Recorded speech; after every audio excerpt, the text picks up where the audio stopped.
कौन सी मिसाइल आतंकी ठिकानों पर दागी गई है? पहली मिसाइल आपके सामने स्कैल्प मिसाइल, इसका इस्तेमाल किया गया आतंकियों को ठोकने के लिए। इसकी खासियत क्या आपको बताऊंगा, अगली तस्वीर देखिए।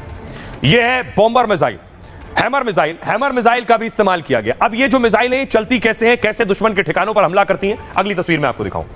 ये देख रहे हैं, ये मिसाइल दागी गई, क्रूज मिसाइल है और क्रूज मिसाइल दुश्मन के टारगेट पर जाती है जहां उसका टारगेट सेट किया गया है।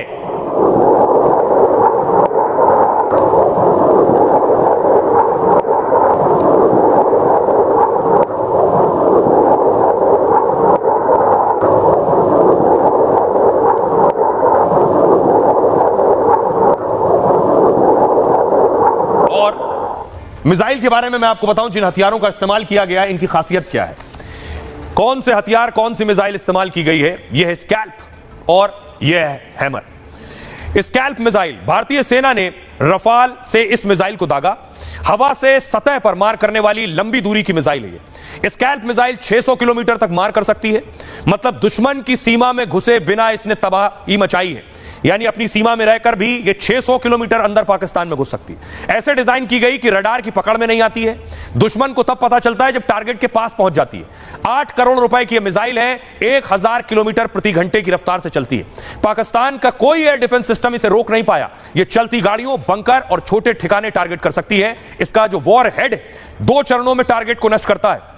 आप देखिए आगे का हिस्सा, वॉरहेड का जो पहला हिस्सा है, ये बाहरी ढांचे पर हमला करता है, इसे कंक्रीट या स्टील की दीवार भी फाड़ देता है। पाकिस्तान और पीओके में आतंकी अड्डों पर इसने कहर ढाया है। और दूसरा हिस्सा जो इसका है, ये अंदर के उपकरणों या सिस्टम को तबाह करता है, यानी जमीन के अंदर जो बंकर भी बने होते हैं ये उन्हें भी ध्वस्त कर देता है। इस क्रूज मिसाइल को फ्रांस, ब्रिटेन ने मिलकर बनाया है। इसे भारत ने रफाल लड़ाकू विमानों के साथ खरीदा था।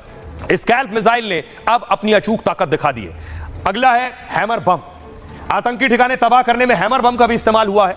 हैमर किट सिस्टम किसी भी लड़ाकू विमान में फिट हो जाती है और यह किसी भी बम को स्मार्ट बम में बदल देती है। इसकी मारक क्षमता 50 से 70 किलोमीटर है। बॉर्डर पार किए बिना इसने भी खूब तबाही मचाई। संभव है पीओके में यानी पाकिस्तान अधिकृत कश्मीर में जो टारगेट हिट किए गए वो हैमर बम के इस्तेमाल से, क्योंकि यह टैंक, बिल्डिंग और बंकर उड़ा देता है।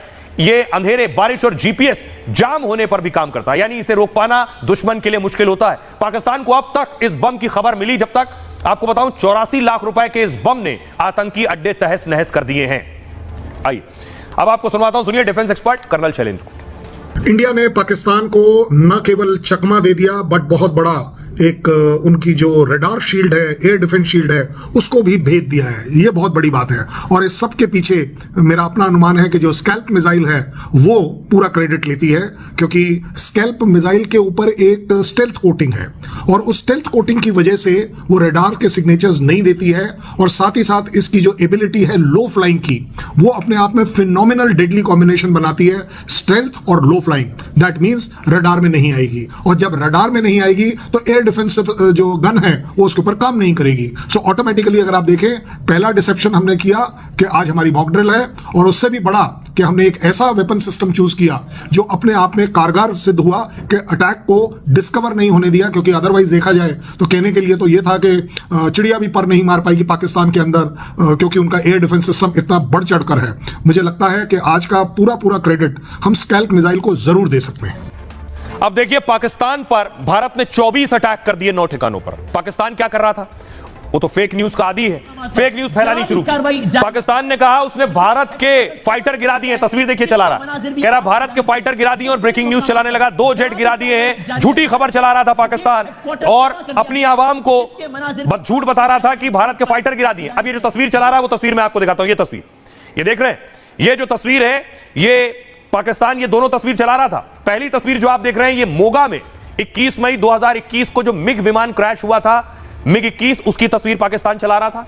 दूसरी तस्वीर देखिए 2 सितंबर 2024 को बाड़मेर में जो भारत का विमान क्रैश हुआ था उसकी तस्वीर चला रहा था। पाकिस्तान के न्यूज चैनल्स इन तस्वीरों को चलाकर दावा कर रहे थे कि हमने झंडे गाड़ दिए, हमने भारत के फाइटर गिरा दिए। सोचिए, हमारी ही पुरानी तस्वीरें लेकर और अपनी आवाम को खुश करने की कोशिश कर रहा था। तो खैर, पाकिस्तान का स्टाइल है ये करना, लेकिन अब पाकिस्तान की सेना और सरकार करेगी क्या, क्योंकि बहुत दिन से तैयारी कर रहे थे, टैंक जा रहे हैं, मिलिट्री ट्रक्स जा रहे हैं, पता नहीं क्या कौन से जहाज लगा दिए, लेकिन हासिल कुछ नहीं हुआ। उसके बाद देखिए हमला हो गया तो शाहबाज की बॉडी लैंग्वेज और शक्ल से आपको पता चल रहा है हालात क्या है। अब पाकिस्तान सवाल यह है कि क्या कर सकता है। पाकिस्तान के बस में है कुछ करना, क्योंकि उनको अपनी आवाम को संतुष्ट करना है। वहां जो आक्रोश होगा उसे कैसे संतुष्ट करे, तो क्या कर सकता है। दरअसल भारत के ऑपरेशन सिंदूर से पाकिस्तान बौखलाया है और पूरा मुल्क सेना और सरकार पर अब सवाल खड़े कर रहा है। उस पर भारत की कार्रवाई का जवाब देने का दबाव है, इसलिए पाकिस्तान भारत पर हमले की कोशिश कर सकता है। पाक पीएम शाहबाज कह रहे हैं हमें कार्रवाई का पूरा हक है, मतलब हवाई हमला कर सकते हैं, मिसाइल दाग सकते हैं। हालांकि भारत के पास अब काफी मजबूत एयर डिफेंस सिस्टम है, यानी भारत पाकिस्तान का हर हमला नाकाम कर सकता है। भारत पर मिसाइल या हवाई हमले का मतलब है जंग छिड़ना, लेकिन सैन्य क्षमता के मामले में वो भारत से कहीं पीछे है। सीधे जंग हुई तो पाकिस्तान 7 दिन से ज्यादा नहीं टिक पाएगा। पाकिस्तान की आर्थिक हालत बहुत खराब है, इसे वर्ल्ड बैंक और IMF से $1 अरब की मदद मिलने वाली। अगर पाक जंग में उतरा तो यह मदद रुक जाएगी, इसलिए हमला करने से पहले वो 100 बार सोचेगा। परमाणु प्रहार, पाकिस्तान ने पहले भी परमाणु हमले की धमकी दी है। क्या भारत के एक्शन के जवाब में वो परमाणु बम दागेगा? पाकिस्तान के रक्षा मंत्री और विदेश मंत्री कह रहे थे उन पर जंग थोपी गई। अब हम अपने तरीके से भारत को इसका जवाब देंगे। क्या पाकिस्तान के बयान का मतलब परमाणु हमला है? वैसे भारत ने ऑपरेशन सिंदूर में सिर्फ और सिर्फ आतंकियों के ठिकाने टारगेट किए। भारत ने पाक के नागरिक या सैन्य अड्डों को निशाना नहीं बनाया, इसलिए पाकिस्तान का सीधे परमाणु हमला करना बहुत मुश्किल है। आतंक के खिलाफ लड़ाई में दुनिया के बड़े देश भारत के साथ है, इसलिए अमेरिका जैसे देश पाक के परमाणु बम को ब्लॉक कर सकते हैं। पाकिस्तान क्या कराएगा? पाकिस्तानी सेना LOC के पास हमले कर सकती है, वो बॉर्डर पर फायरिंग और मोर्टार हमले तेज कर सकती है। ये एक तरह से पाकिस्तान के दिखावे की हरकत होगी। वो आवाम को दिखाएगी कि भारत को मुंहतोड़ जवाब दे दिया, लेकिन असल में बॉर्डर के अलावा और कहीं टारगेट नहीं होगा। पाक के इस तरह के एक्शन की ज्यादा संभावना है और उसने ऐसा करना शुरू भी कर दिया है। एक और बात जो पाकिस्तान कर सकता है, संयुक्त राष्ट्र सुरक्षा परिषद भी जा सकता है। सुरक्षा परिषद में उसे चीन का भी साथ मिल सकता है। वो भारत पर हम पहले हमले का आरोप लगाएगा और UN में भारत विरोधी प्रस्ताव की गुहार लगाएगा। हालांकि UN में पाक के ज्यादातर हथकंडे नाकाम हुए हैं, ऐसे में लगता नहीं है कि UN में उसकी दाल गलने वाली है। सुनिए जरा क्या कुछ कह रहे हैं शहबाज शरीफ इस हमले के बाद और ख्वाजा आसिफ, जो बड़ी बड़ी धमकियां दे रहे थे और बड़ी बड़ी बातें कर रहे थे।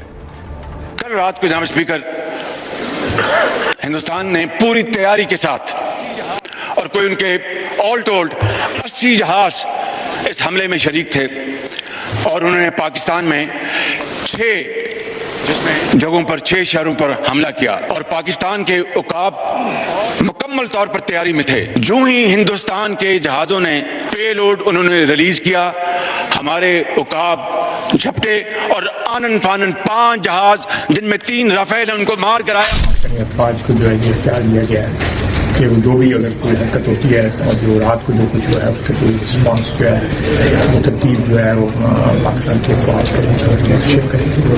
इंशाल्लाह कोई ऐसी बात नहीं है। रात को भी हमने उनको मुंह तोड़ जवाब दिया है। सकता है वो फिर कोई ऐसी बात करे जो रात को जो सब कुछ गवा बैठा है उसको रिकवर करने के लिए वो कोई फिर कोई ऐसी हरकत करे। हमने तो उनके मिलिट्री टारगेट्स को जो है टारगेट किया, उनके जहाज़ों को टारगेट किया। और सोचिए, भारत ने छिपाया नहीं कि हमने हमला किया है या नहीं किया है। भारत ने दुनिया के देशों को फोन लगाकर बताया कि हमला हम ही ने किया है। देखिए जरा, दुनिया के देशों को भारत ने बताकर यह जताया भी कि आतंक के खिलाफ भारत का जीरो टॉलरेंस।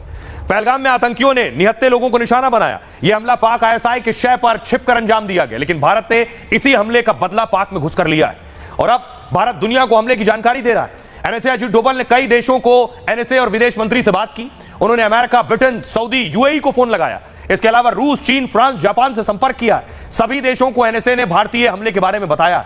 दुनिया को अटैक की जानकारी देना भारत का खास मकसद है। भारत आतंकवाद के खिलाफ वैश्विक समर्थन जुटाना चाहता है। पहलगाम हमले में साफ तौर पर पाक के शामिल होने के सबूत मिले। इन सबूतों को भारत ने विदेशी राजनयिकों के साथ साझा किया। अब भारत ने पाक में आतंकी ठिकानों पर अटैक की जानकारी दी। इससे साफ होगा कि भारत ने स्ट्राइक आतंकी ठिकानों पर की और वैश्विक समुदाय पाकिस्तान के खिलाफ एकजुट हो सकता है। पाकिस्तान अलग थलग पड़ेगा और उस पर अंतर्राष्ट्रीय दबाव भी बढ़ेगा। सुनिए जरा क्या कुछ कह रहे हैं भारतीय सियासतदान। ऑपरेशन सिंदूर उन बहन और बेटियों के प्रति प्रधानमंत्री मोदी जी और देश की सेना की एक संवेदना है। जिन लोगों ने भारत की बहन और बेटियों के सिंदूर को छीनने का दुस्साहस किया था, कल की स्ट्राइक में उन्हें अपना खानदान खोना पड़ा है। दुश्मन के काराना हरकतों का जवाब ये नया भारत इसी मजबूती के साथ देगा। जिस प्रिसीशन के साथ ये हमले किए गए, टारगेट को सही तरीके से हिट किया गया, कोई भी सिविलियन कैजुअलिटी नहीं है, आतंकवादियों को मारा गया है। करते समय पूरी ग्लोबल कम्युनिटी भारत के साथ खड़ी है।